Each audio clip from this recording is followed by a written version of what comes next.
था और अब उसका खाना भी खत्म हो चुका था। भूख और थकान की वजह से उसका आगे बढ़ना मुश्किल हो गया था, लेकिन इसके बावजूद क्लेमन ने हार नहीं मानी और जैसे तैसे चलता रहा। कुछ दिनों के बाद उसका जिस्म भी जवाब दे गया और वो भूख से बेहोश हो गया। अब कुछ घंटों बाद जब उसे होश आया, उसने अपने आसपास एक अजीब सी आवाज सुनी। तभी उसने एक सील को देखा और ये देखते ही उसकी आंखें चमक उठी। उसने फौरन अपनी बंदूक निकाली और पूरी ताकत के साथ निशाना लगाने की कोशिश की, लेकिन थकान और कमजोरी की वजह से उसका निशाना गलत हो गया और वो सील वहां से भागने लगी। क्लेमन, जिसे कई दिनों बाद जिंदा रहने की एक छोटी सी उम्मीद मिली थी, वो इस उम्मीद को हाथ से नहीं जाने दे सकता था। क्लेमन फौरन उसके पीछे दौड़ा, लेकिन दौड़ते वक्त क्लेमन बर्फ टूटने की वजह से पानी में गिर जाता है, जिससे उसके पैर में चोट आ जाती है। लेकिन जख्मी होने के बावजूद वो सील का पीछा करने लगा। क्लेमन जैसे ही गोली चलाने वाला था, वो सील एक चट्टान के पीछे छिप गई। क्लेमन और आगे बढ़ता है और सील को दोबारा देख लेता है। उससे पहले कि वो पानी में जाती, क्लेमन ने अपनी आखिरी गोली चलाई और खुशकिस्मती से वो गोली उसे लग गई। ये देखकर क्लेमन खुशी से झूम उठा, क्योंकि अब सफर के दौरान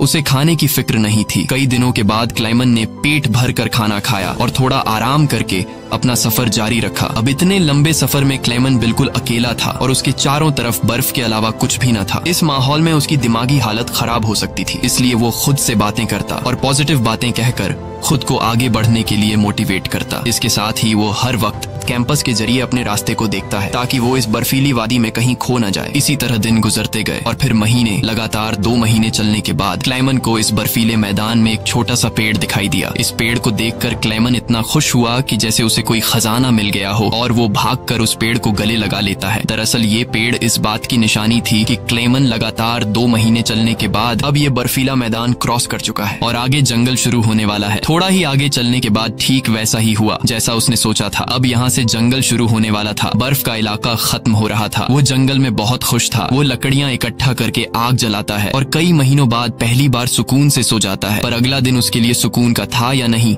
ये कोई नहीं जानता। दूसरी तरफ हम वार्डन को देखते हैं, जो अब भी क्लेमन की तलाश में था और उसने अपनी सर्च पार्टी को हुक्म दिया कि वो 500 किलोमीटर के दायरे में क्लेमन की तलाश करें। वहीं क्लेमन एक जंगल से होता हुआ आगे बढ़ रहा था कि अचानक वहाँ एक बर्फीला तूफान आ गया। ये तूफान इतना तेज था कि बड़े बड़े पेड़ भी जमीन से उखड़कर गिरने लगे। क्लेमन जैसे ही आगे बढ़ने की कोशिश करता है, एक बड़ा सा पेड़ सीधा उस पर गिर जाता है। क्लेमन की किस्मत अच्छी थी कि शाम में 2 आदमी यहाँ से गुजरे जो सोने की तलाश में थे। उन्होंने क्लेमन को देख लिया और वक्त पर उसकी जान बचा ली। उसके बाद ये तीनों एक साथ आगे बढ़े और कई दिनों के सफर के बाद बर्फीले मैदान से बाहर निकल आए। रास्ते में उन्हें एक दरिया मिला, जिसे पार करने के लिए उन्होंने लकड़ी की एक कश्ती बनाई। दरिया पार करते वक्त वह आपस में बातें करने लगे और एक दूसरे को बचपन के किस्से सुनाने लगे। लेकिन इसी बीच दरिया का बहाव तेज हो गया और कश्ती काबू से बाहर होने लगी। ऐसे में एक साथी का तवाजुन बिगड़ गया और वह सीधा पानी में जा गिरा।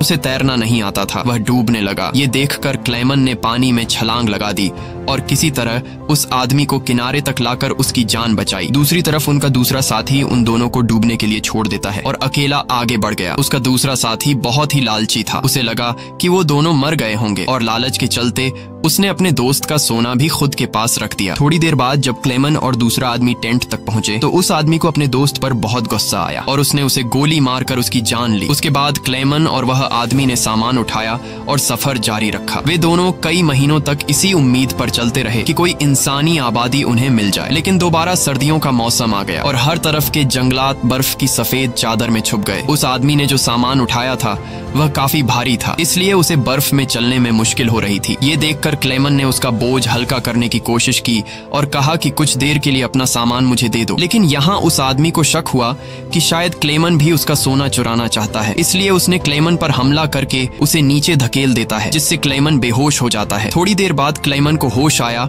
तो उसने देखा कि भेड़ियों का एक झुंड उसकी तरफ आ रहा है।